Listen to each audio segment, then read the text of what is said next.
আসসালামু আলাইকুম। আশা করি সবাই ভালো আছেন। নতুন আরেকটি ভিডিওতে আপনাদের জানাচ্ছি অনেক শুভেচ্ছা ও ভালোবাসা। আজকে যে ব্রেডটা তৈরি করে দেখাবো সেটা হচ্ছে সুইচ ব্রেড আরকি, চকলেট সুইচ ব্রেড।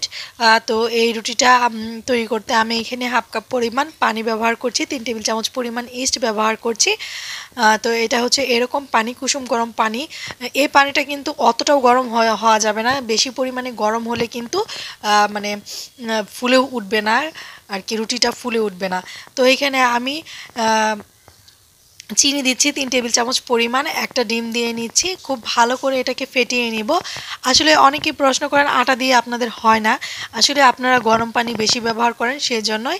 এখানে 1/4 কাপ পরিমাণ আমি তেল ব্যবহার করছি, আর এখানে আটা ব্যবহার করছি। তো আটার পরিমাণটা বলা যাচ্ছে না, কারণ এখানে 3 কাপ পরিমাণ আটা ব্যবহার করছি, মানে হাফ কাপ দিয়ে আর কি, হাফ কাপ দিয়ে 1 কাপ মানে 1.5 কাপের মতো আটা এখানে ব্যবহার করছি। তো আর সামান্য যদি লাগে তাহলে আরও দিব আর কি। তো আটার পরিমাণটা আপনারা আস্তে আস্তে করে ব্যবহার করবেন, তাহলেই বোঝা যাবে। তো অনেকেই বলেন যে আপনাদের তো হয় না, এটা হবে কিভাবে? যদি বেশি গরম পানি থাকে তাহলে ইস্ট অ্যাক্টিভ হয় না, আর কুসুম গরম পানি না হলেও বেশি ঠান্ডা পানি থাকলেও ইস্ট অ্যাক্টিভ হয় না। এমন পানি নিতে হবে যেন হাত পুড়ে না যায়, বা বেশি গরম লাগছে না বা বেশি ঠান্ডাও লাগছে না, এরকম একটা মাঝারি তাপমাত্রার যে পানি বা দুধ, সেটা নিতে হবে। আর এটাকে অবশ্যই গরম জায়গায় রাখতে হবে। যদি আপনারা বেশি ঠান্ডা হয়ে যায় এরকম পানি ব্যবহার করেন, তাহলে আপনাদের এটাকে গরম জায়গায় রেখে দিতে হবে ফুলার জন্যে। চুলার পাশে বা ওভেনের ভিতরে রেখে দিতে হবে। ওভেনটাকে হালকা একটু মানে তাপ দিয়ে আপনারা ওভেনটা অফ করে দিয়ে যখন একটু গরম গরম থাকবে, তখন আপনারা মানে এই ডোটা ওটার ভিতরে রাখবেন। একদম যখন ওভেন জ্বলে যাবে তখন রাখবেন না। আর যদি বেশি গরম পানি দিয়ে এটা মানে করেন, ডোটা গুলেন, তাহলে একেবারে ইস্ট অ্যাক্টিভ হবে না। তো নিশ্চয়ই বুঝতে পারছেন, একেবারে নর্মাল তাপমাত্রার মানে পানি নিতে হবে বা দুধ নিতে হবে। এখন এটাকে আমি বাটার দিয়ে খুব ভালো করে মুথে নিচ্ছি। তো যখন আমি মুথে নিচ্ছি তখনই বোঝা যাচ্ছে যে মানে ডোটা ফুলে উঠবে, আমার হাতেই অনুভব করছি আর কি। তো দেখুন ডোটা কিন্তু ফুলে উঠেছে। এখন এটাকে আবারও যদি আমি মুথে সুন্দর করে রেখে দিই সাইডে, তাহলে কিন্তু এটা আবারও ফুলে উঠবে। এটাকে যত মুথে রেখে দিবেন ততটাই সুন্দর কিন্তু ফুলে উঠবে।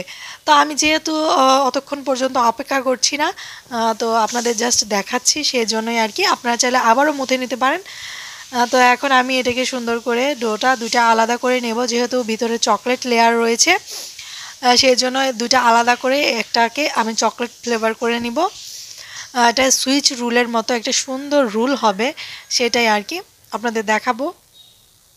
তো এই ব্রেডগুলো কিন্তু খেতে অনেকটা মজা লাগে। আপনারা চাইলে এই ব্রেড চায়ের সাথেও খেতে পারেন, আবার বাজারে বিক্রিও করতে পারেন। বাজারে এরকম ব্রেড খুবই কম আছে। তো এখানে আমি চকলেট পেস্ট দিয়ে এটাকে ভালো করে মুড়িয়ে নিচ্ছি। আর যদি আপনারা চান আগে থেকেই চকলেট ফ্লেভার দিয়ে এটাকে গুলে নিতে পারেন। আমি যেহেতু আগে গুলে নেইনি, সেজন্যই আমি আলাদা করে কালার মেশানোর জন্য এটাকে আলাদা করে নিচ্ছি। আপনারা চাইলে কোকো পাউডার, ময়দার পরিবর্তে বা আটার পরিবর্তে কোকো পাউডার ব্যবহার করতে পারেন। হালকাই মানে হাফ কাপ যদি আটা দেন, তাহলে আপনার হাফ কাপের অর্ধেক কোকো পাউডার মিশাবেন, আর অর্ধেক ময়দা মিশাবেন বা আটা মিশাবেন, তাহলে এই ডোটা হয়ে যাবে। আর আমি যেহেতু কালার মিশিয়েছি চকলেট পেস্ট, সেজন্য আমার অত ঝামেলা করতে হয়নি। তো দুইটা রুটিকে আলাদা করে বেলে নিব এখন। তো আপনারা চাইলে বেলনি দিয়েও বেলে নিতে পারেন আর কি। তো আমি হাত দিয়ে চেপে চেপে এটাকে বড় করে নিচ্ছি। আর এই রুটিটা যত বড় করবেন তত কিন্তু সুন্দর ফোল্ডিং হবে।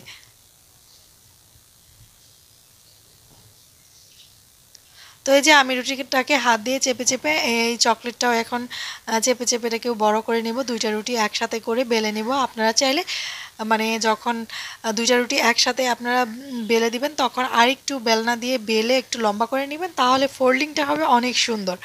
আর আমি হালকা করে ফোল্ড করেছি। তো যে এখন একটা রুটির উপর আরেকটা রুটি দেব, তাহলেই না আপনার মানে এরকম সুন্দর একটা ডিজাইন আসবে। তো আমি আবারও হাত দিয়ে চেপে চেপে সুন্দর করে রুটিটাকে একটার উপর আরেকটা দিয়ে দিচ্ছি। তো এই রুটিগুলো আমরা কিন্তু বাজার থেকে যখন কিনে আনি তখন কিন্তু ৬০ থেকে ৭০ টাকার মতো খরচ হয়। আর বেশি ব্র্যান্ড, যেই দামি ব্র্যান্ডের রুটি আছে সেইগুলো কিন্তু আরও বেশি দাম। তো আমরা যদি এইটা ঘরে তৈরি করে খাই বা বিজনেসের জন্য ব্যবহার করি বা তৈরি করি তাহলে কিন্তু আমাদের অনেকটাই সাশ্রয়ী হয়। তো এই যে দেখুন অনেকটা সুন্দর, এটা যত সুন্দর রাউন্ড দিবেন তত সুন্দর কিন্তু আপনার রুটিটা সুন্দর হবে, মানে আপনার রাউন্ডটা শেপটা রোলটা অনেক বেশি সুন্দর হবে। তো আমি সুন্দর করে চারিদিক সুন্দর করে চেপে চেপে দিচ্ছি যেন রুটিটা ফেটে না যায়। তো এখন আমি যে 8 ইঞ্চি মোল্ড আছে সেই মোল্ডে রুটিটা রেখে সুন্দর করে র্যাপিং পেপার দিয়ে র্যাপ করে দিব এটা ফুলে যাওয়ার পর্যন্ত। তো আমি আজকে একটু বেশি ফুলে গিয়েছিল রুটিটা, আমি অন্য ভিডিও করার জন্যে আমি রুটিটাকে মানে খেয়াল করতে পারিনি, সেজন্যই আর কি। তো আপনারা মাঝারি যখন মাঝ বরাবর ফুলে উঠবে তখন আপনারা রুটিটা ব্যাকে দিয়ে দিবেন, বেশি ফুলে উঠলে রুটিটা মানে ফেটে যাওয়ার সম্ভাবনা থাকে আর কি। তো ভাগ্যিস ভালো আমার রুটিটা ফুলে বেশি ফুলে গিয়েছিল কিন্তু ফেটে যায়নি আর কি। তো এখন আমি এই যে র্যাপিং পেপার দিয়ে সুন্দর করে র্যাপ করে নিচ্ছি। আসলে আমার হাতে কেচি বা ছুরি কিছু নেই, আর এটার ব্লেড দিয়ে কিভাবে কাটতে হয় আমি কাটতেই পারি না। তো যাই হোক এখন সুন্দর করে সাইডে রেখে দেবো। এই যে দেখুন রুটিটা বেশি ফুলে গিয়েছিল, এটা মাঝারি যখন ফুলবে তখন আপনারা ডিম ব্রাশ করে দিবেন, এটা বেশি ফুলে গেলে ফেটে যাওয়ার সম্ভাবনা থাকে আর কি। তো এই যে দেখুন আরেকটু ফুলে গেলেই কিন্তু রুটিটা ফেটে যেত। তো এই যে দেখুন আমার রুটির কালারটা দেখুন কত চমৎকার এসেছে। তো আমি রুটিটাকে আপনাদের নামিয়ে চুলা থেকে আমি এটা ঠান্ডা করতে দিয়েছিলাম 8 ঘন্টার জন্য। আমি এটার উপরে একটা মানে একটা নরম যে গামছা বা ওড়না দিয়ে সুন্দর করে ঢেকে রাখবেন, তাহলে রুটিটা কিন্তু নরম হয়ে যাবে। কখনোই গরম অবস্থাতে রুটি ডেকোরেশন বা পরিবেশন করবেন না। তো এই আর কি আমি 8 ঘন্টার জন্য রুটিটাকে রেখে দিয়েছিলাম সাইডে। তো এখন কেটে আপনাদের দেখাচ্ছি কতটা নরম হয়েছে। আসলে রুটি কাটার জন্য কাটার রয়েছে, আপনারা চাইলে রুটি কাটার তো কিনে নিতে পারেন যারা কেকে মানে রুটির ব্যবসা করতে চান। এই যে দেখুন কতটা সুন্দর হয়েছে। তো এটা যতটা ফোল্ড করবেন ততটা সুন্দরই হবে সুইচ রুল আর কি রুলটা। তো আপনাদের আরেক পাশ আমি কেটে দেখাচ্ছি, দেখুন কত সুন্দর হয়েছে চকলেট সুইচ রুল। তো এটা সুইচ রুল ব্রেড আর কি। তো দেখতেই পাচ্ছেন এই যে কত সুন্দর, ভেতরটা আরও বেশি সুন্দর হয়েছে। তো এই আর কি এটা আপনারা চায়ে খেতে পারেন, তো আবার দোকানে বিক্রি করতে পারেন, অনেকটাই নরম হয়েছে আপনাদের কি বলবো। তো এই আর কি। তো যদি ভিডিওটা ভালো লাগে অবশ্যই একটি লাইক দিয়ে যাবেন, কমেন্ট করে যাবেন, সাবস্ক্রাইব করে যাবেন। আর কী ভিডিও দেখতে চান, কীরকম ভিডিও দেখতে চান অবশ্যই বলে যাবেন, যে আমি সেই অনুসারে ভিডিও দেওয়ার চেষ্টা করব। তো নিশ্চয়ই বুঝতে পেরেছেন কি মানে রুটিটা কেমন হয়েছে। তো যত সুন্দর ফোল্ড হবে তত সুন্দর হবে রুটিটা। তো আজকে আর কথা বাড়াচ্ছি না, এই পর্যন্তই। ভালো থাকবেন, আল্লাহ হাফেজ।